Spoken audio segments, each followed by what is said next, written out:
Good evening, everybody. Thank you for inviting me to the Politecnico in Milan. It's the first time I'm here, and it's a great honor to be here to present you the German pavilion. I've been today the whole day long and yesterday the whole day long on the pavilion. We have so many rain coming from the sky and lots of problems because of the rain. But for that reason, I'm happy to be here in this nice room without any buckets here standing on the floor to collect the water. Thank you for the invitation. So it's not just designing its pavilion, it's as well organizing a big group of people. And I don't want to bother you with many different slides, but here I have to explain to you how this kind of project is organized, and it's really complicated. There's not just one designer like me. There's a big group of people that are responsible for this project. First of all, it is the Ministero Federale per l'Economia e l'Energia. They are since many years responsible for the German pavilions anywhere in the world. And they are already organizing the pavilion in Azerbaijan, and Kazakhstan, and then afterwards in Dubai. This is very important, and it gets more and more important for every project to have a good client who is very well organized, and I feel it's getting less and less this competence of the clients to be able to organize a project. This time here it's a very organized one, and on the other hand we have the Messe Frankfurt.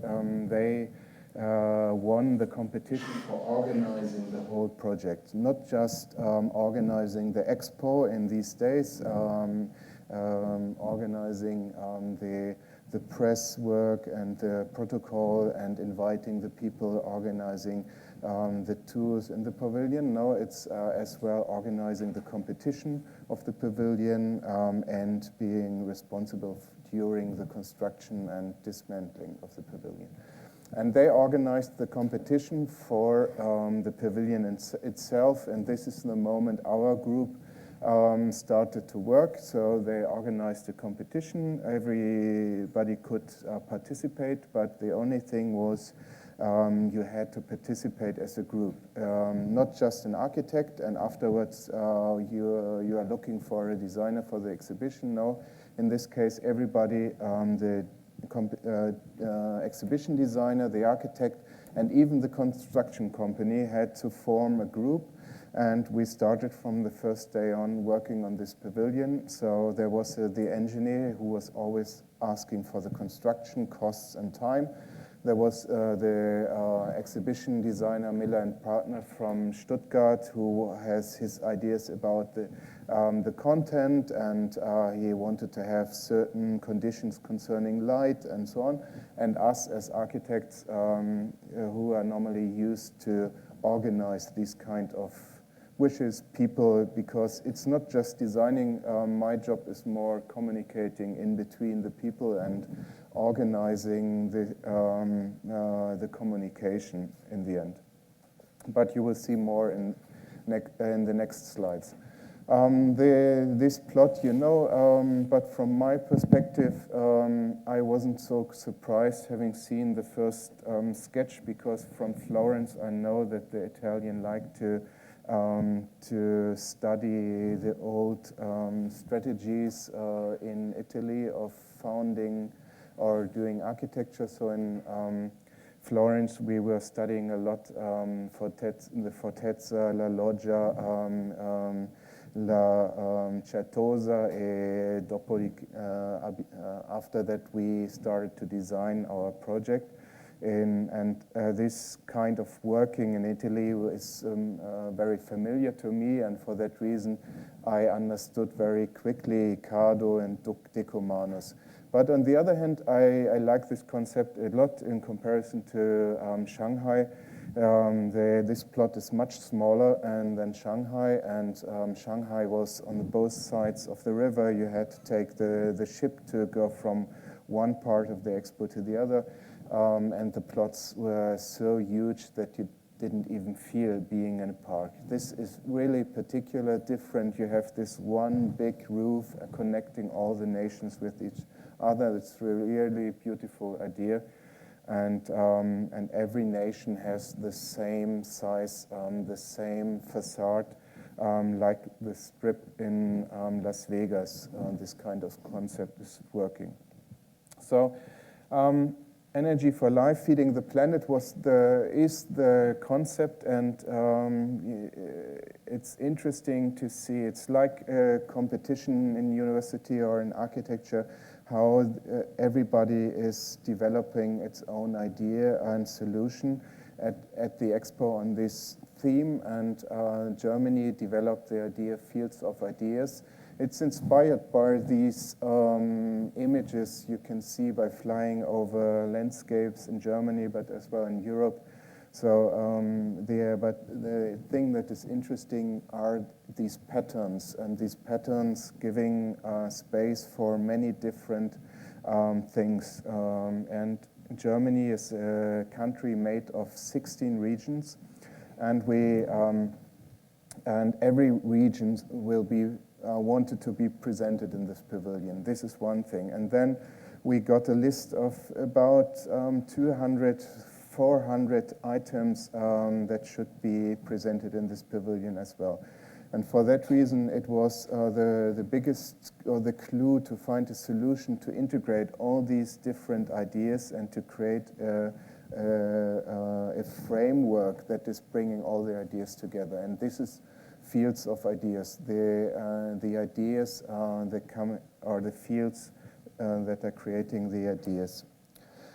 But having a look to the architecture, Fields of Ideas, how to transform it into space, and you can see on this slide this strange form we have on this plot because of this first idea of the urban planners to say, well, every country has the same size of facade. That means a country like Germany, or that wants a big plot, gets a plot that is formed in this a little bit strange way. It's a very long plot, about 150 meters long, and you could imagine it's quite complicated to invite the people from the Decumanos and convince them to walk 150 meters to the back and then backwards to the Decumanos after being on the Expo, having seen 5, 6 other pavilions.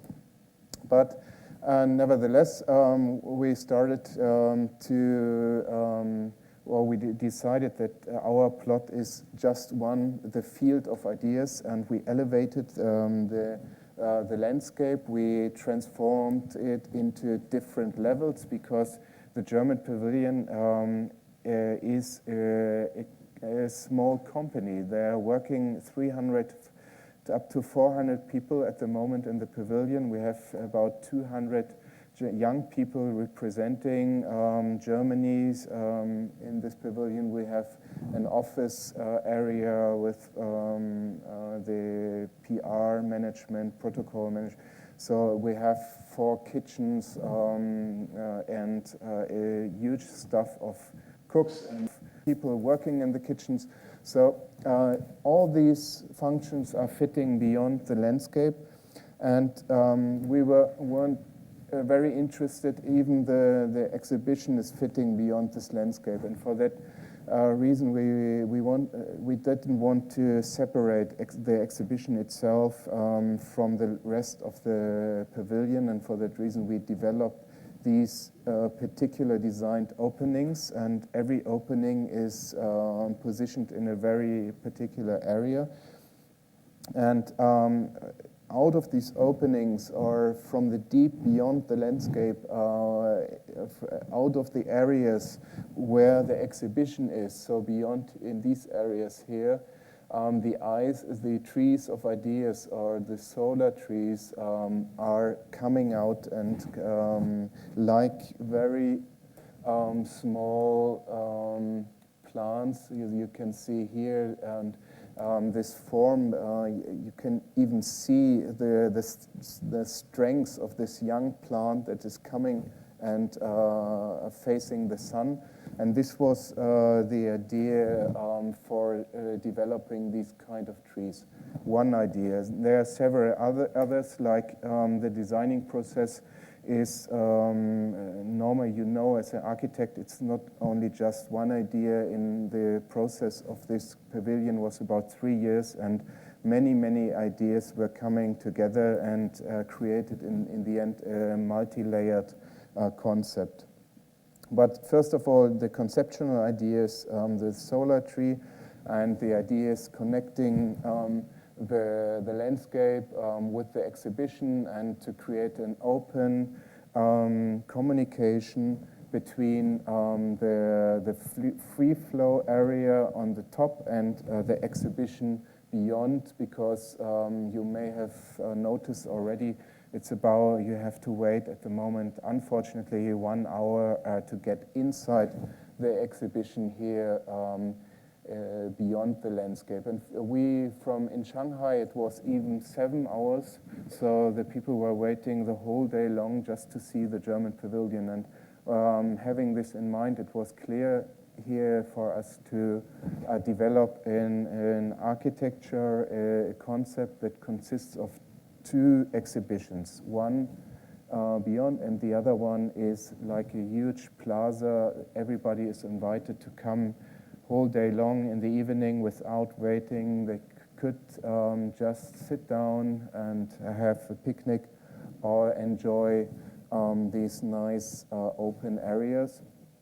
On the other hand, these trees are creating a pleasant temperature. So even in June, when it's not so raining so hardly like today, these shadow areas are working very nicely, and normally we have a slight wind from the south, and this creates already a very pleasant condition without creating a huge glass box you can see here on the right. And this is one of the very specific topics we were working at, to reduce as much as construction material as possible, because we have to dismantle the pavilion after the expo, and you can't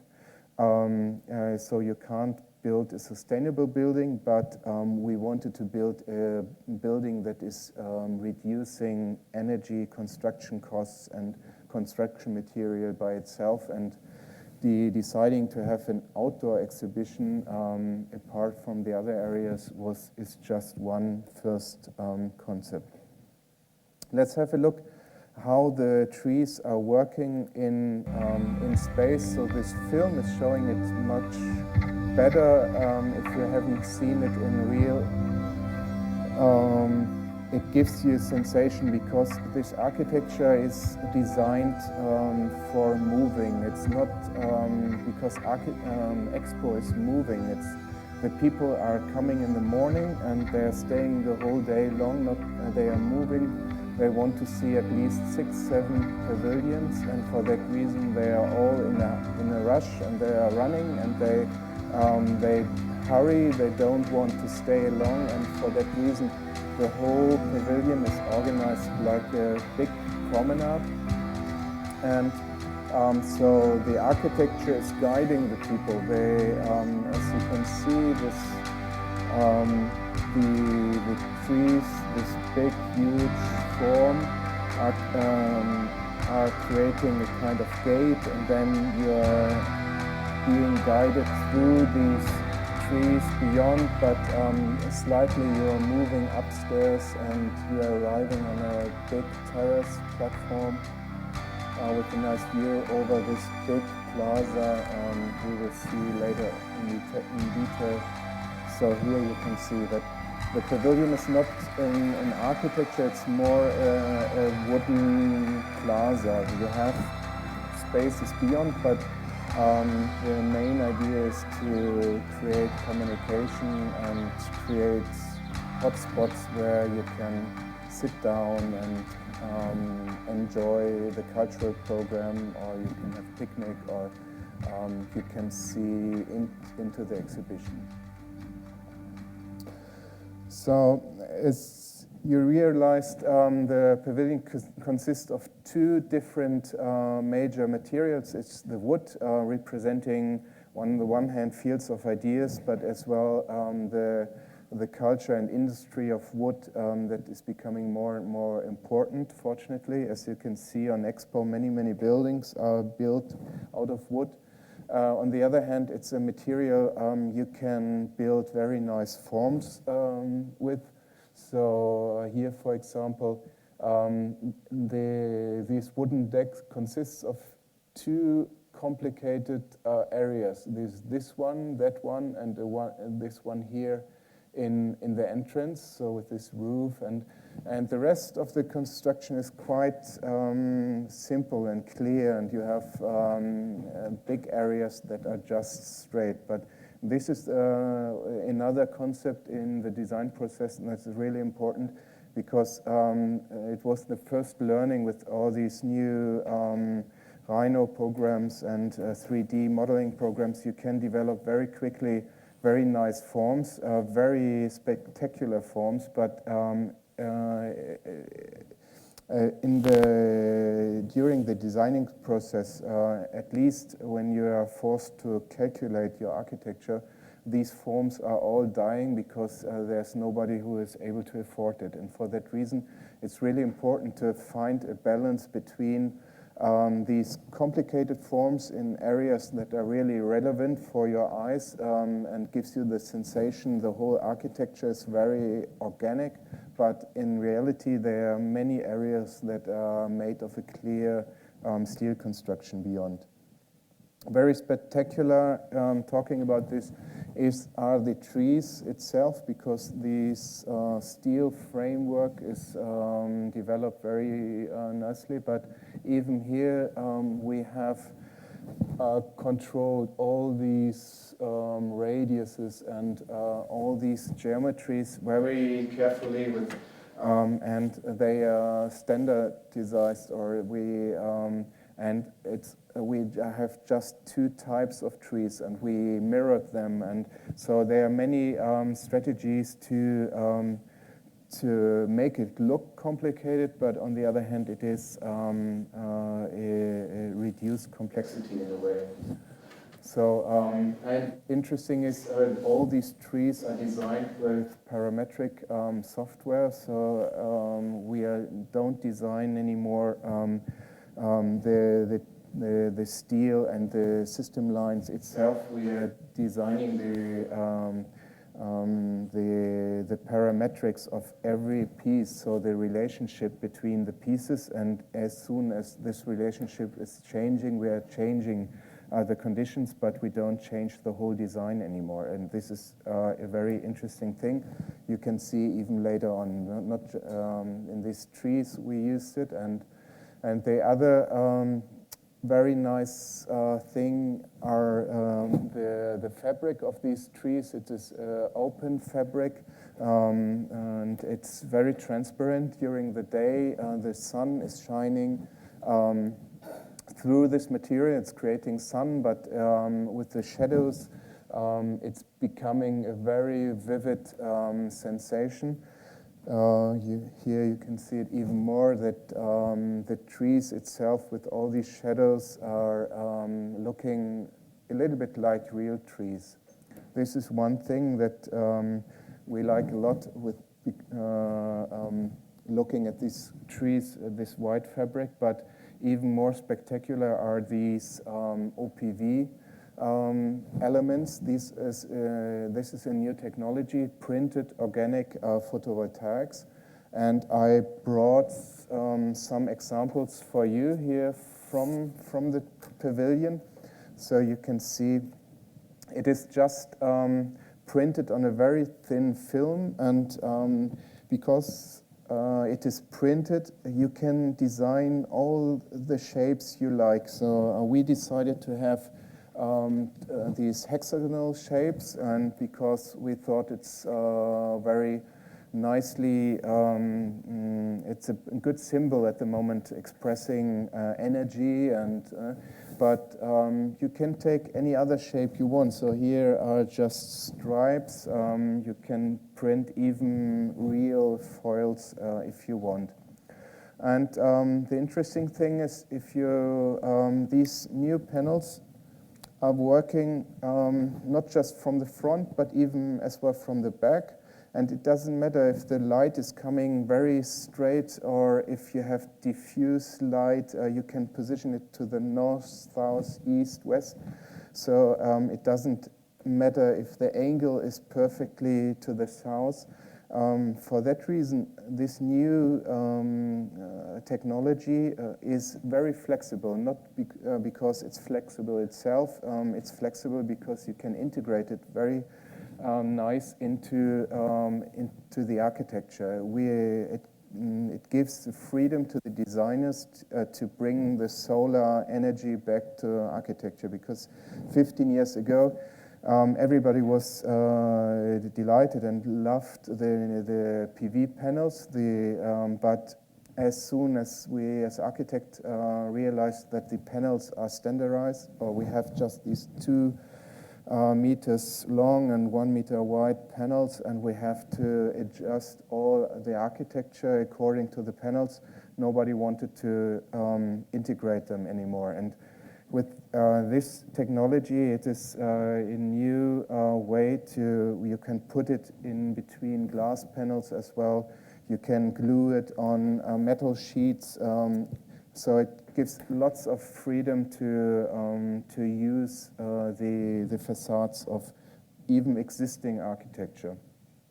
We developed, with this technology, it's the first time this technology has been presented in the world outside in the architecture, and the first time it is working.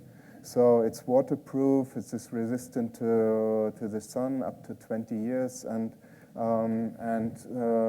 here you can see this idea we have. We are building just a mesh of steel ropes, very thin steel ropes, and in this mesh we are linking or putting these panels, and they have some small cables. This is plus and minus to take and collect the energy from these panels. So apart from that, they are really beautiful. I'm in love with them because, as you can see, this transparency, this view through or against the light is very nice. And so all the day long, the trees are changing their appearance. And so here you can see these bright days in Milan, and during these days we are collecting the energy downstairs in the trees with a new battery system that has been presented last year in Germany. Very small batteries you can integrate in any household in Germany or anywhere. And the interesting thing is they will be smart, so you can connect the batteries, the battery from your home with the battery from your neighbor, and while he isn't at home, you can use his energy and so on. And so during the day we are collecting the energy, and then during the night we are using it for illuminating the trees with the new LED system from Erco. And so you can see what is happening. So while it's becoming dark, the trees are changing their appearance again. They become opaque, and the light is being reflected by these trees. So the trees are not creating any shadow anymore. They are creating light, illuminating this wooden deck. Because Expo is going until now until midnight. So they changed the opening times this week, and you can stay until midnight and have just this promenade, have a picnic, or enjoy a German musicians. But having a look on this idea, so this flexible net, and what might happen. So we thought about existing facades, so you could provide existing facades with this new technology, and this is important because last week, I think in Baviera, Monaco, there was this big meeting of G7, and they decided to reduce and to stop the carbon energies. And this is right and good, but that means we have to use much more solar power. And at the moment, we are creating many fields of solar panels, and we are using areas in the landscape that might be useful and necessary for food production or for saving the nature itself. For that reason, one aspect is that we have to use the facades in the cities, this is a very famous parking bridge at Stuttgart. We could refurbish them, we could make them look even nicer, but we could use the surfaces for producing energy where we need energy. So that this is really important. It's much better to create energy and directly in these areas where we might need them to go with electric cars or so on. Or for product design, it will be interesting not to drive a truck. This will be possible in 20 years, hopefully, but I was just interested because this technology is so flexible that we can integrate it even in our jackets or in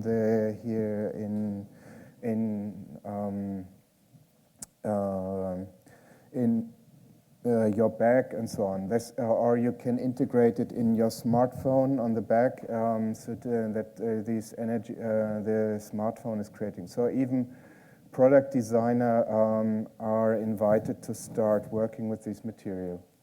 So so this is the most spectacular thing, the solar panels, but there are many other ideas. We should have a look on the facade.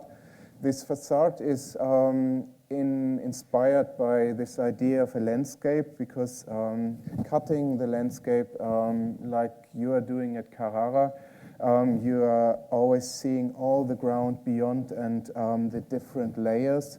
The layers of stone, and if you imagine that this landscape here are these centimeters, these fertile centimeters that are necessary for creating the plants, we have beyond the stones, and so for that reason we created a pattern that is looking a little bit like these different layers.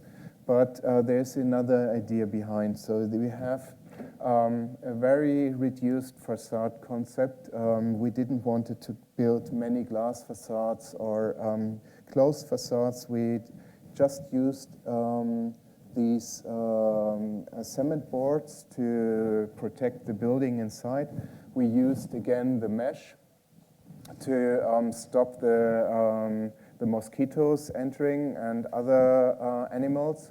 And but this is the facade. Most part of the pavilion is naturally ventilated, and you may be interested how we built the design of these patterns. We just used 4 angles, and here you can see how this parametric design is working in our office. We are defining all the conditions of this facade for every panel, and then it's quite easy in the design and even in the construction process to adapt the drawings very quickly. And it happened here as soon the exhibition designer was coming on the plot. He realized that there's too much light in the exhibition areas, and then we changed the parameters, and we had very quickly, in 30 minutes, we had the new drawings and the new elevations of this facade. So it gives you a little feeling about the facade itself, the details, but one thing that is interesting is this natural ventilation.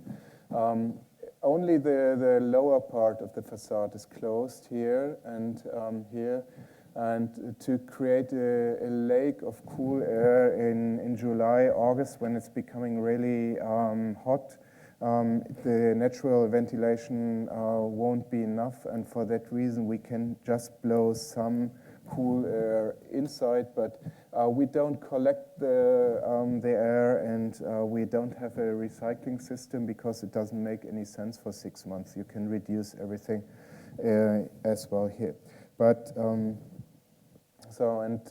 the facade, it's changing its appearance as well in the same way during the night, so it's really important to see and to stay at Expo in daytime and nighttime, because the concepts, most part of the concepts are changing a lot, and it's really interesting to see. The OPV can be integrated as well on these cement boards. So at the moment we are doing a research since 2 years to glue it on these cement boards. So, but unfortunately we are still waiting for them. But hopefully in the next months we will integrate some of these boards in the pavilion. Yeah, you got a first good idea, I think, about this promenade, this free walkway, and these different spots on the way. And the picnic area behind. There you have a nice view on the Italian pavilion, the Tree of Life, and other pavilions. And very important, this huge plaza in the beginning that is collecting and connecting the people. So from the decumanos, they're entering very naturally here in this area, and they just have a rest, or the people are coming down from the elevated plaza to this point, or the exit from the exhibition is coming from here.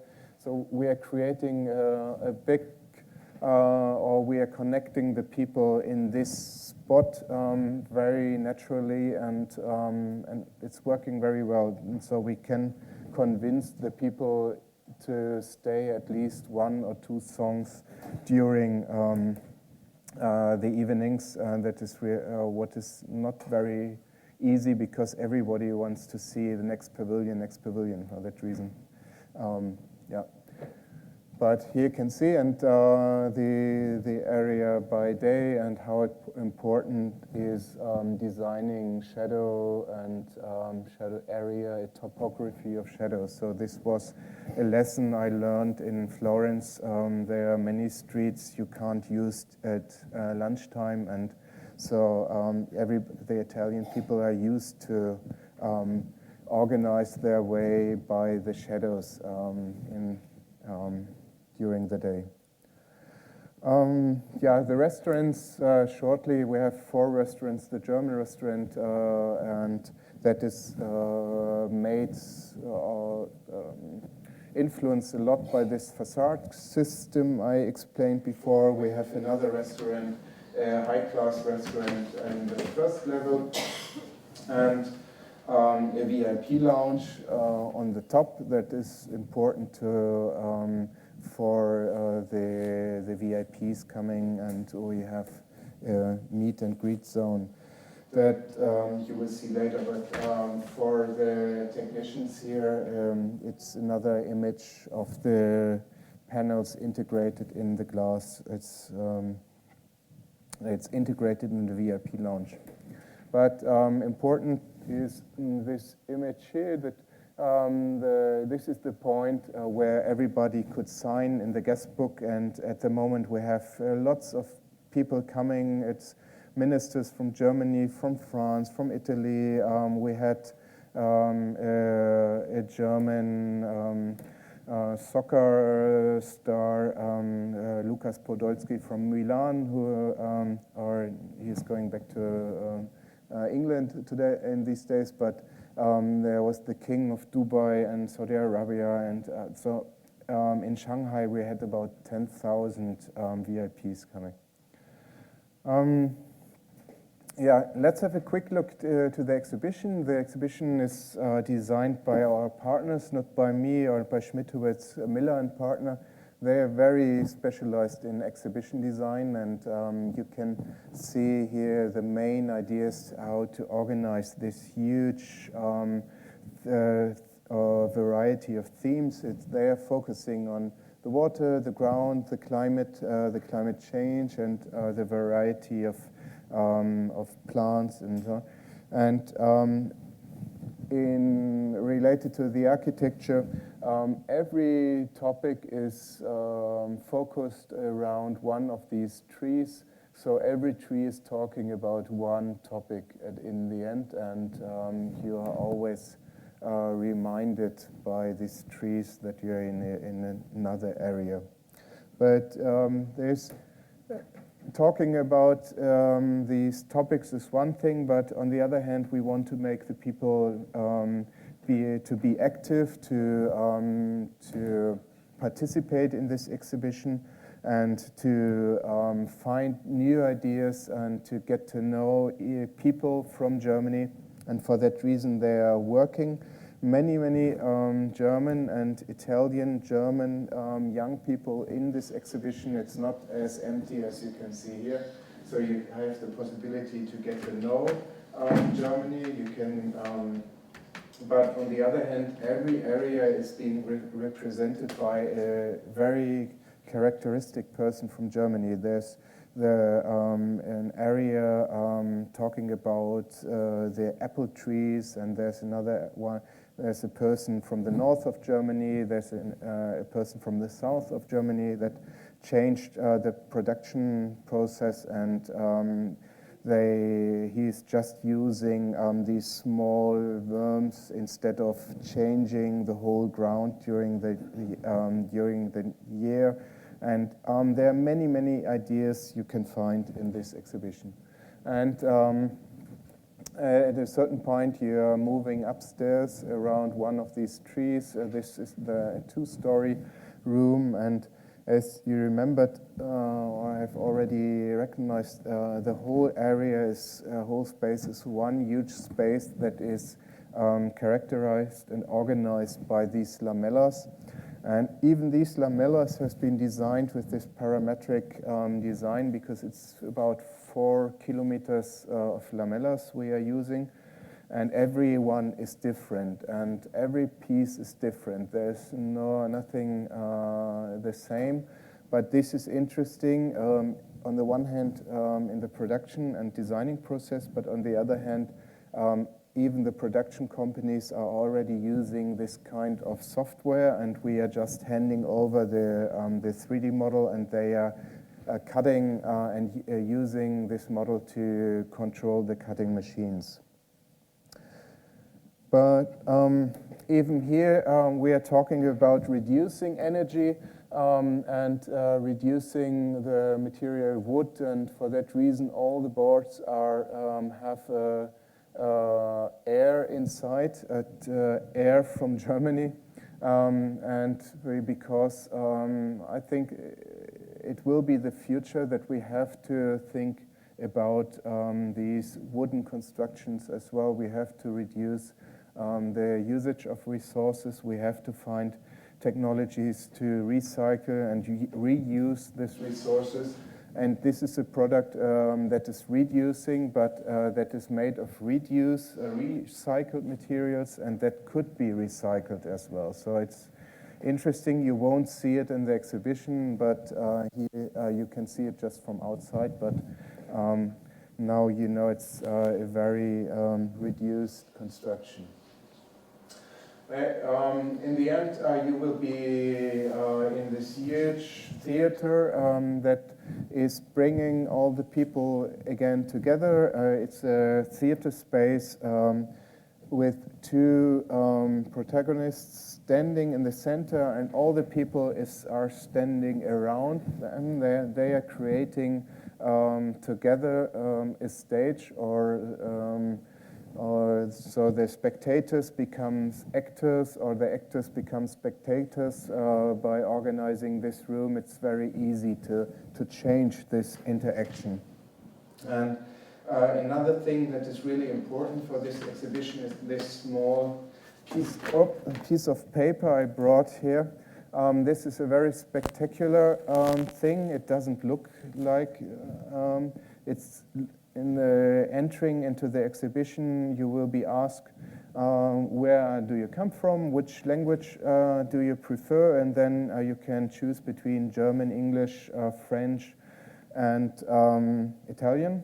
And everybody gets its board, and inside you will discover that this board is magic. There are some small dots here, and with these kind of small dots, a sensor in the ceiling can recognize this board, and it is projecting perfectly. And even if you move it, it's always perfectly projected. It is projecting the content in your language into this piece of paper, and it's becoming a kind of tablet. It's a low-tech tablet, and it's fantastic what our partners from Stuttgart developed. It's the first time even here in the world that this is working in that way. And it's a big freedom for exhibitions like these, because you don't have to put the explanation in 4 languages anymore, because it was always boring to have these big packages of text on the right and on the left of the things you want to explain. On the other hand, you can navigate through your content just by moving it like this. It is just jumping into the next chapter, or there are some areas where you can dive into the different layers of the ground or different layers of water just by moving up and down. So this is really worth to come and see, because I can talk 1 hour, you just have to approve it and to see it. But if you want, later on you can take it just to have an idea. Or other things is this soundscape that is really nice, and it is and you should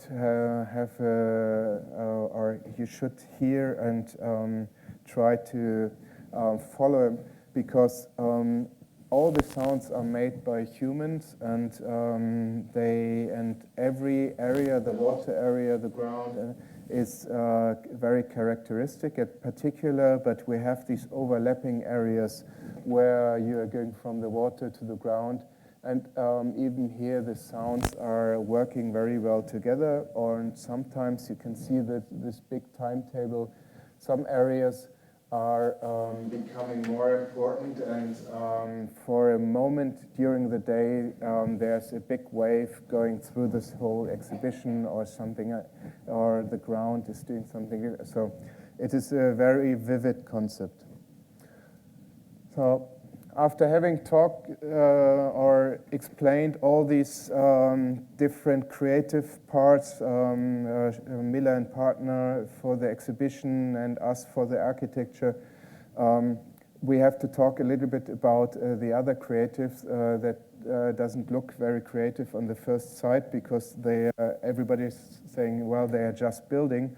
But building on the exhibition, on the Expo, you have to be very creative, because this plot is about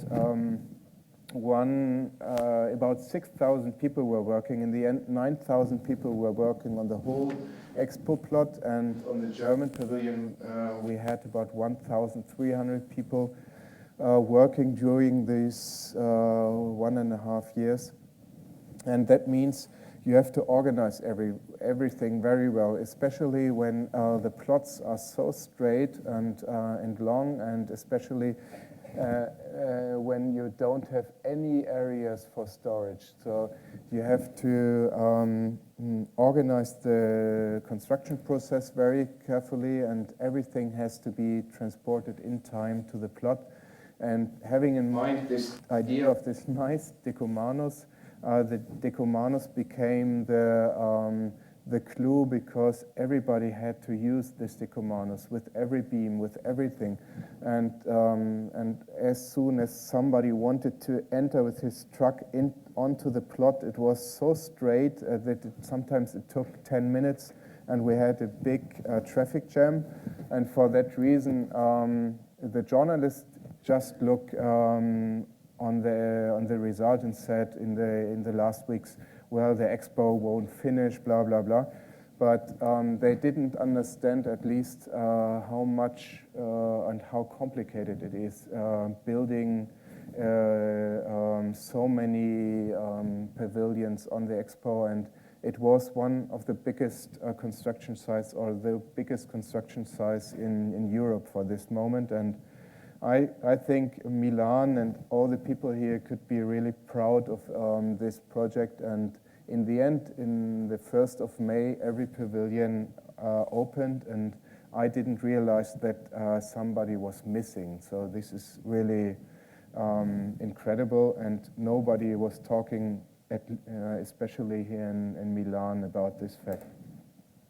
But yeah, the construction way, is a very clear rectangular steel construction. We are using very light wall claddings and the wood to build the complicated forms with the facades. We talked about the trees, the membrane, and here you can see these moments during the construction phase. And actually, we had to wait really long to see the pavilion the first time, because the advantage of these membranes is that they are really easy and quickly to be constructed.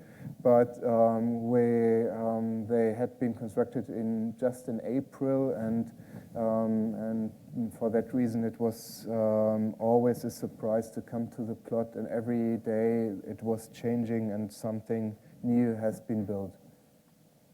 But let's have a quick look to the trees, because here it was a chain of companies. So he was the first. He had to design our lines into the space, and this was really fantastic how he did this, standing on these cherry pickers, and then he was really designing this steel construction in the air. And directly after that, these guys came with their net, and they were simply staying in a huge net to mount and build, first of all, this rectangular steel net, and then they fixed the solar panels. And here you can see during the evening, and immediately after them, we built the mesh. So without these partners, without all these companies, it isn't possible to build this kind of project. And especially these partners, they built up these solar panels by their own, so they weren't financed by us. They got a contribution from the Ministry of Science, but most part they developed by their own. And this is, in the end, this network of people creating this kind of project. These 1,300 people are created for a certain time in network that is even more important than the building itself. And it was a network of German and Italian, Austrians, Swiss engineers and workers. And so it's not a German pavilion, it's an international, already European project.